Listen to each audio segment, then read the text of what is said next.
Praises to Yahweh, Bahasham Yahweh Shai, Bahasham Rahakwadash.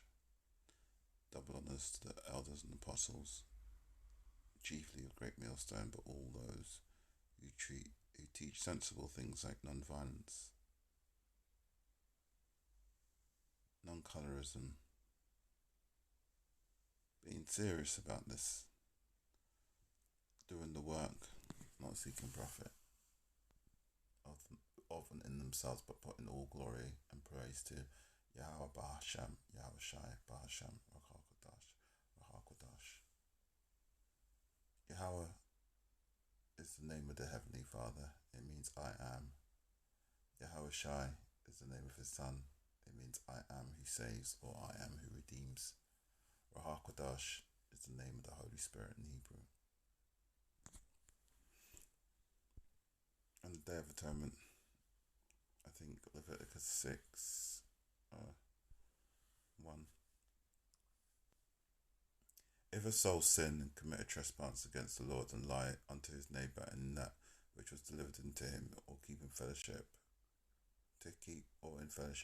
or anything taken away by violence, or hath deceived his neighbour, or hath found that which is lost, and lieth concerning it, and sweareth falsely, and any of these things a man doeth sin therein, then it shall be, because he has sinned and is guilty, he shall restore that which he took violently away, or that thing which he had deceitfully gotten, or that thing which he delivered him to keep, or that thing lost which he had found, or all about which he hath sworn falsely, he shall restore it in principle, and shall add the fifth part thereto, and give it unto him to whom it appertaineth in the day of his trespass offering.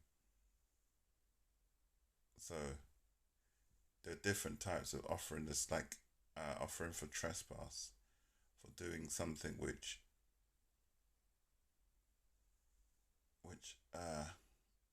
for going over. I see trespass as almost stepping over a boundary, something that may be a boundary that can be fixed in a sense, or something you've stepped over a boundary but not gone too far. And he shall bring his trespass offering unto the Lord, a ram without blemish of the flock. And blemish is an interesting word. A lot of people think it means without a white spot, basically, because blemish comes from the root word of blot, blanche, blanc in the French. So it's without a white spot, which is traditionally been in the Bible, mark of Cain, a sign of leprosy,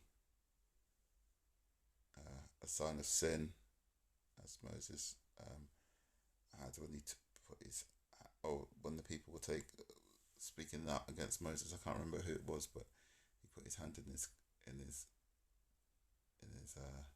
garments, and he took it out, and it was white. Also in Leviticus, if a white hair grows out of your, or yellowish hair grows out of your, I think it's white, yeah, if a white hair grows out of a sore, then it's unclean. So yeah, white spots. And he shall bring out of his trespass upon the Lord a ram without blemish out of the flock, with that estimation for the trespass offered unto the priest, and the priest shall make atonement for him before the Lord, and it shall be forgiven him for anything of all that he hath done trespassing them. So atonement, that's a really interesting word. Let's see if we can do a search for atonement. We can get into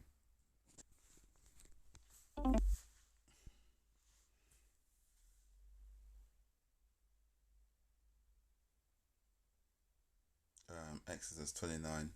And they shall eat of those things which the atonement was made to consecrate and to sanctify them, but a stranger shall not eat thereof, because they are holy. Moving on, Leviticus 4.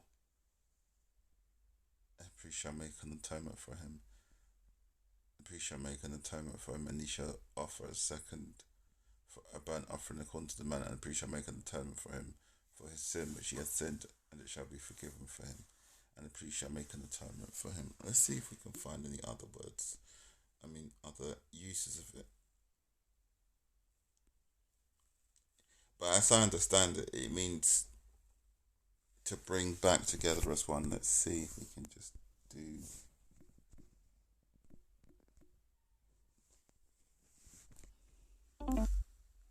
The action of making amends for wrong or injury. Christian theology, the reconciliation of God and mankind through Yahweh Shai. Reparation for offence or injury.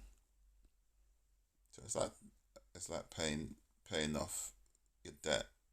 You know, the debt of sin. Simply put, the word atonement means reconciliation, so bringing back together, and this is my understanding of it. Let's go back to. I want to go to Leviticus, but chapter 23. No, maybe start 20.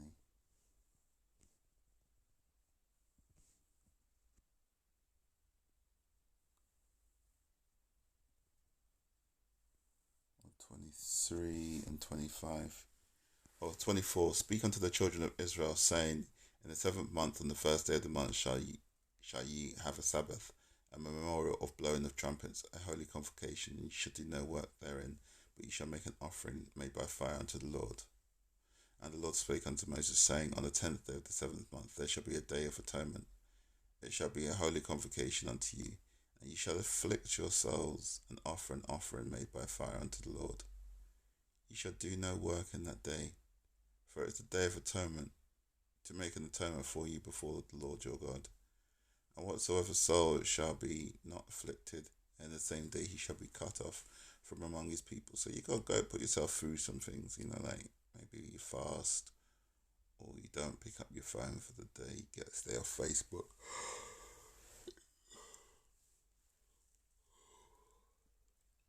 And whatsoever soul it be that doeth any work on the same day, the same soul will I destroy from among his people. So you have to take that, you have to make sure you're not really working.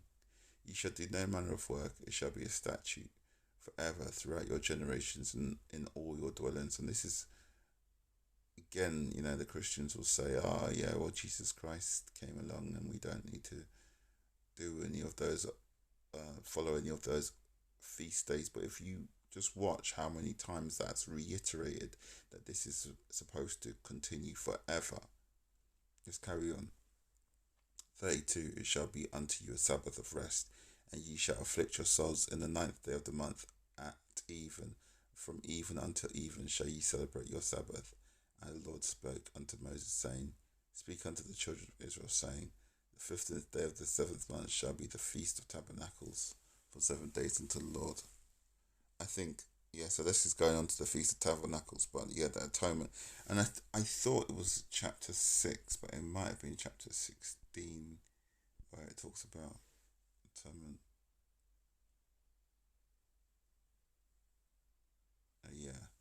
Leviticus chapter 16, start from the top. And the Lord spake unto Moses after the death of the 2 sons of Aaron, when they offered before the Lord and died. So this is it. So Aaron's, obviously, his sons have gone into the Holy of Holies to make an offering and died.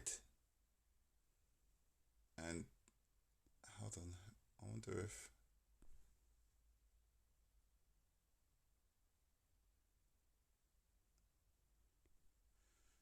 so he's like, well, this is how to do it, because this is why they died. And Lord said unto Moses, speak unto Aaron thy brother, that he come not at all times within the holy place, within the veil before the mercy seat which is upon the ark, and he die not, for I will appear in the cloud upon the mercy seat. So it's like, well, you can't always just be rolling up into into the place where God dwells. Where the Most High is not dwells, but is where He's present. You can't just be walking in there, because the Most High might be there. shall Aaron come into the holy place with a young bullock for a sin offering. Thus shall Aaron come into the holy place with a young bullock for a sin offering and a ram for the burnt offering. So, again, I have a study a little bit about the different types of offerings. A burnt offering, here, I'm reading from the Zondervan Study Bible. As the bullock or ram or male bird, wholly consumed, without any defect. So obviously no blemishes, no white spots. Purpose: this is a voluntary act of worship, atonement for unintentional sin in general, an expression of devotion. But then we've got a sin offering.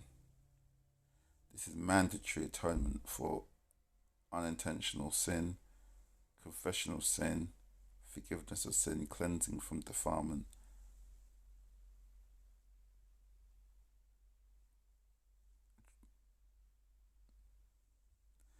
And trespass offering, mandatory atonement for unintentional sin requiring restitution. So a trespass is where maybe you continue, even after you sin, you continue to hold that thing, or like if you've stolen something or you've deceived somebody, you've got that, and they don't need that knowledge, when you can actually give that principle back and restore them to where they were before.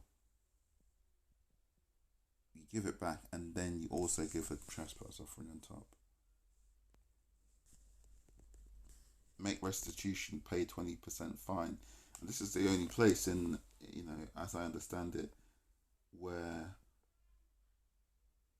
we're given to, pay back anything more than we've originally sort of taken. Is when we've trespassed. This whole thing about usury or interest is not part of our culture. Anyway, I've digressed a bit. Aaron shall come into the holy place with a young bullock for a sin offering and a ram for a burnt offering. So one is to say, look, I'm coming into the holy place.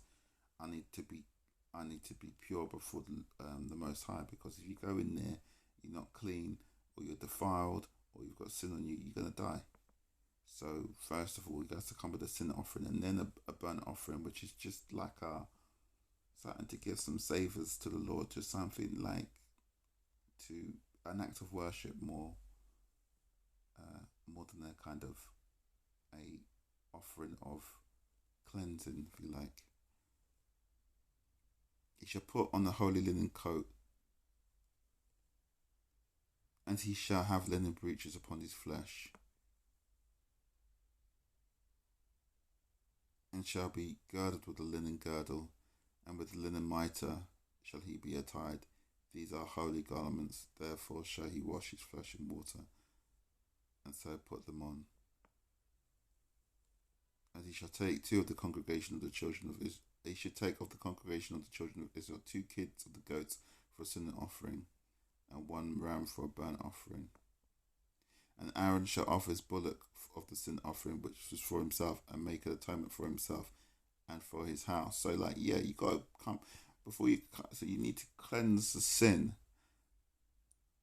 and for your house, because you can't be walking in there and your wife, or your daughters are going, or your sons are doing all sorts of madness, and even the Lord might, I'll say it this way, Lord might smell that sin on you and put you out. So clean yourself first, and you do it for making of a sin offering to cleanse you, yourself, and your household. And he shall take 2 goats, verse 7, and present them before the Lord at the door of the tabernacle of the congregation. And Aaron shall cast lots upon the 2 goats. So he hasn't even entered the Holy of Holies yet, as I understand it. He makes the sin offering outside of the Holy of Holies, and then he takes the 2 goats and presents them before the Lord at the door of the tabernacle. He doesn't go in. And Aaron shall cast lots upon the 2 goats, one for the Lord and the other one for the scapegoat. And Aaron shall bring the goat upon which the Lord's lot fell, and offer him for a sin offering. So you basically draw straws or something to see which goat will become the sin offering. But the other, which lot fell to be, on which the lot fell to be the scapegoat, shall be presented alive before the Lord to make an atonement with him, and let him go for a scapegoat into the wilderness.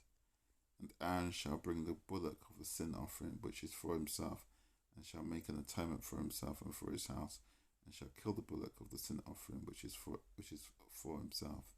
And he shall take the censer of the burning coals and fire off the altar before the Lord. He shall take a censer full of burning coals and fire from off the altar before the Lord, and his hands full of sweet incense beaten small, and bring it within the veil.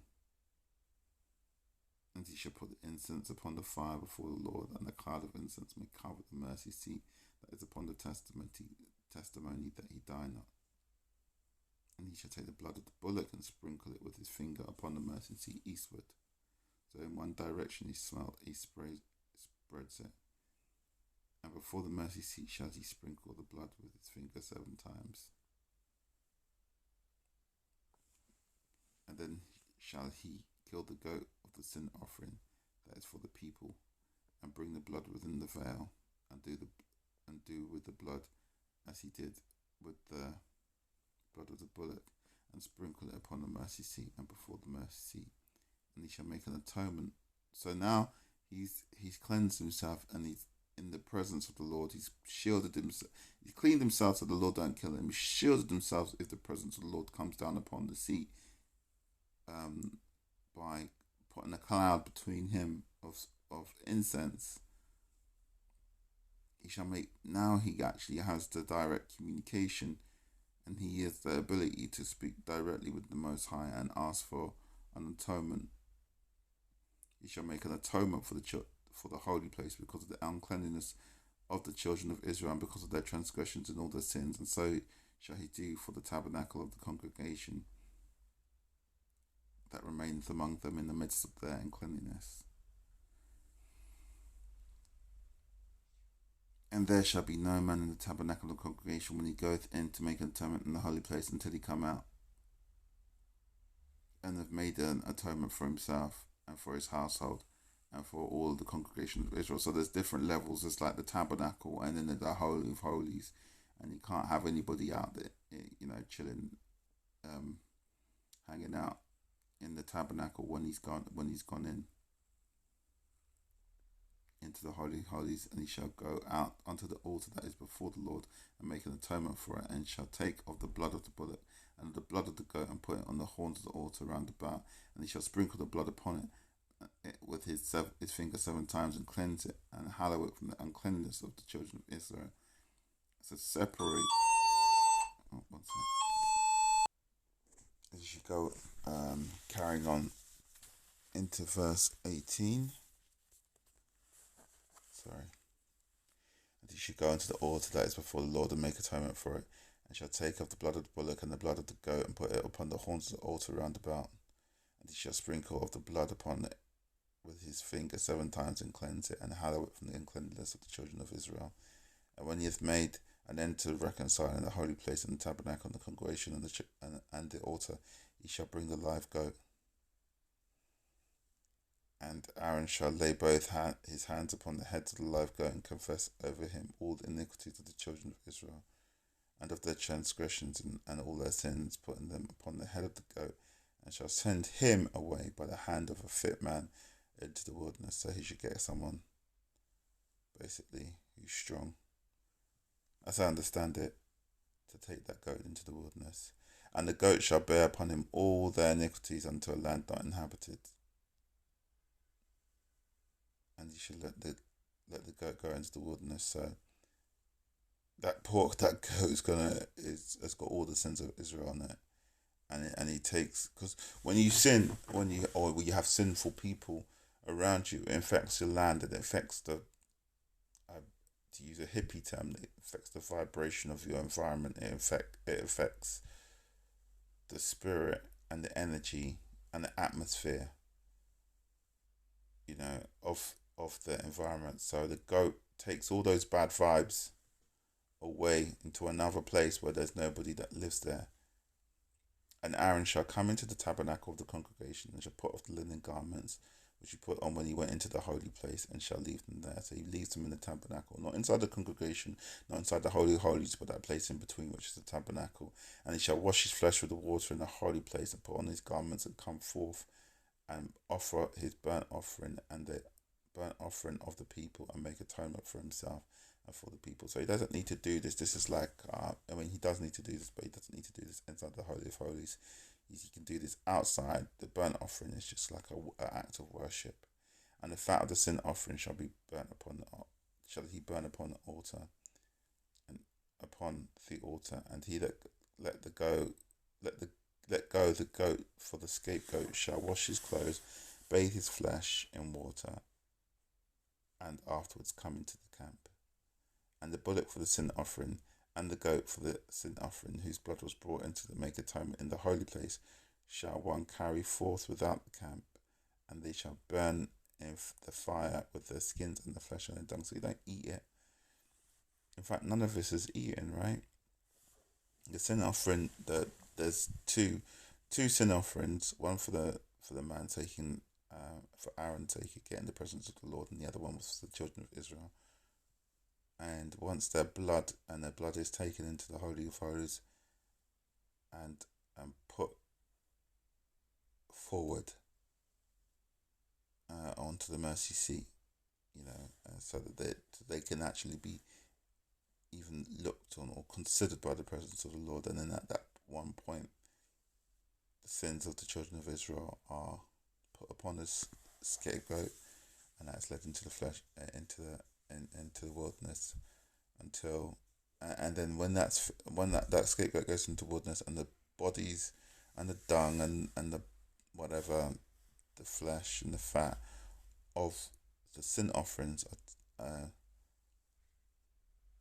are taken outside of the camp and just burned. They're not even hot. They're not even, now they're so defiled. They're not even worth being inside the camp.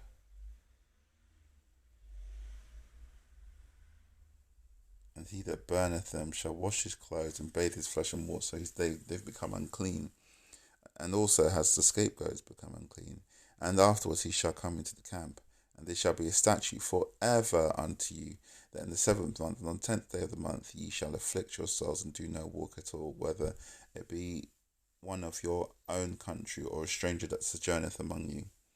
For on that day shall a priest make an atonement for you, and cleanse you, that ye may be clean from all your sins before the Lord. It shall be a Sabbath of rest unto you, and ye shall afflict yourselves by statute forever. So, like, how many times do you say forever? This should be 29. It shall be a statute forever unto you. And then 31. It shall be a Sabbath of rest unto you, and ye shall afflict your souls by a statute forever. 32. And the priest whom he shall anoint, and whom he shall consecrate to minister in the priest's office of his father's stead, shall make an atonement, and shall put on the linen clothes, even the holy garments. And he shall make an atonement for the holy sanctuary, and he shall make an atonement for the tabernacle of the congregation, and for the altar, and he shall make an atonement for the priests, and for all the people of the congregation. And again, just in case you people that believe that so-called Jesus Christ did away with the feast days and the rituals from the Old Testament. 34. And this shall be an everlasting statute unto you, to make an atonement for the children of Israel for all their sins once a year, as he did, as the Lord commanded Moses.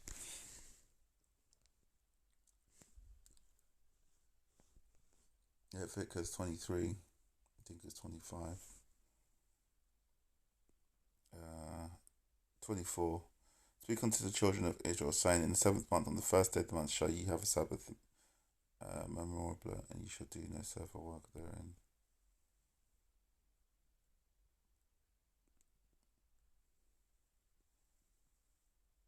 And Lord spake unto me, also on the 10th day of the 7th month there shall be a day of atonement, it shall be a holy convocation unto you.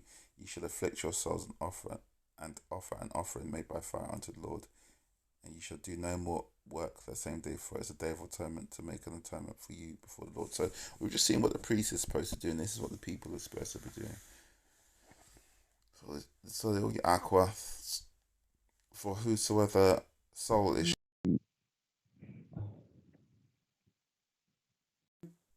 For whosoever soul it shall be not be afflicted, in the same day he shall be cut off from among his people. And whosoever doeth any work on that same day, the same soul will I destroy from among his people. He shall do no manner of work, it shall be a statute forever through your generations in all your dwellings. It shall be unto you a Sabbath of rest, and ye shall afflict your souls in the 9th day of the month, and even from even shall ye celebrate your Sabbath. From even unto even, so from the evening unto the next evening. And the Lord spake unto Moses, saying, Speak unto the children of Israel, saying, The 15th day of the 7th month shall be the Feast of Tabernacles. So it's gone on to the Feast of Tabernacles there.